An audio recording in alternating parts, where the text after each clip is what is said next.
ఆపీత కుచాంబ దేవాలయం అంటే ఇక్కడ పక్కన అరుణాచలేశ్వర స్వామి ఉన్నాడు. ఇది భోగనందీశ్వర స్వామి ఆలయంలోకి వచ్చాం మనం. నంది హిల్స్ ఇవన్నీ చాలా పురాతనమైన కట్టడాలు, శిల్పాలు. భోగనందీశ్వర స్వామి ఆలయం దగ్గర గిరిజాదేవి ఉంది. అంటే ఇక్కడ ఇద్దరు మూర్తులు, శివుడు ఒకటి అరుణాచలేశ్వరుడుగా కూడా ఉన్నాడు, భోగనందీశ్వరుడుగా కూడా ఉన్నాడు.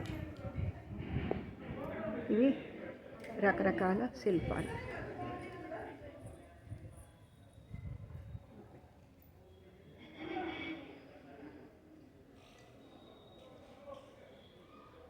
చాలా పెద్ద ప్రాంగణం, చాలా పురాతనమైన దేవాలయం.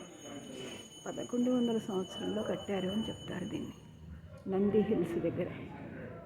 ఇవేమో పాత కట్టడాలు, వీటిని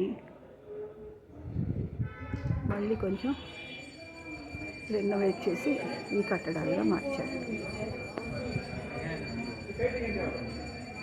ప్రతి చోట చాలా ఇలాగే కారిడార్స్ ఉన్నాయి, పెద్ద పెద్ద కారిడార్స్. వాటికి గిరిజా కళ్యాణం, ఇక్కడ బావి, ఇక్కడ గిరిజా కళ్యాణం కూడా ఉంది. ఈ శిల్పాలు ఏమిటో మనకు తెలియదు పాపం. ఆయన ప్రవీణ్ మోహన్ అని ఆయన ఈ శిల్పాలన్నిటిని తీస్తూ చూపిస్తూ ఉంటాడు. ఇది ఇక్కడ నేను చెప్పింది, ఇది గిరిజా కళ్యాణం మంటపంలో చిత్రించబడింది. దేవతలందరూ వచ్చారు. ఓం నమః శివాయ.